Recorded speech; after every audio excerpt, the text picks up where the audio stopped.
Patuloy ang rescue efforts at pamamahagi ng tulong ng Philippine Coast Guard sa mga apektado ng bagyong Opong. Ang detalye sa report ni Ryan Lesigas.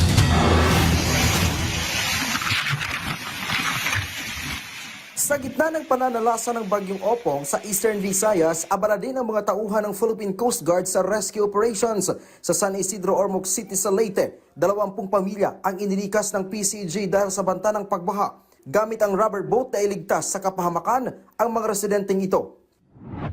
Sa Balete, Batangas, idinaan ng PCG sa Bandilyo ang kanilang babala sa mga residente para paalalahanan ang mga residente sa lakas ng bagyo. Ang gabi po, ito po ang Philippine Coast Guard na pinabalaan namin kayo na maging mapagmatsyag, lalo po itong paparating ang bagyo.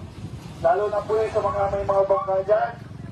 Makiangat na po yung mga bangka nyo para po hindi masira sa alon. Patuloy na lang po sa mga tao dyan na may bangka. Pakiangat na po yung mga bangka nyo. Kasabay nito ay ikinasarin agad ang preemptive evacuation.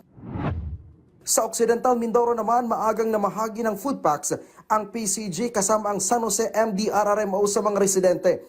Layunin ng hakbang na ito na tiyaking may sapat na pagkain ng mga pamilyang naninirahan sa baybayin, lalo na't ipinatutupad ang pagbabawal sa paglalayag dahil nakataas ang tropical cyclone wind signal.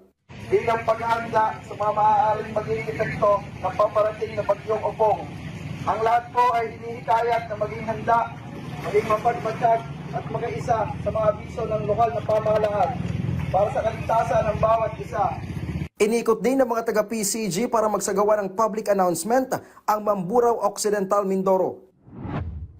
Sa Buena Vista, Quezon Province, preemptive evacuation naman ang isinagawa ng PCG. Aabot sa 15 individual ang nailikas bago pa man tumama ang bagyo. Kabilang na ang isang PWD at ilang matatanda. Samantala, libo-libong pasahero na ang stranded sa mga pantalan sa iba't ibang bahagi ng bansa dahil sa epekto ng bagyong Opong. Batay sa datos ng Philippine Coast Guard o PCG, aabot sa 123 na mga puerto ang apektado ng bagyo. Dahil dito, mahigit 7,000 pasahero ang stranded ngayon sa mga pantalan. Mahigit 3,000 din ang hindi makabiyahe na rolling cargos dahil sa sama ng panahon. Stranded din ang mahigit 100 na vessels at mahigit 50 motorbangka.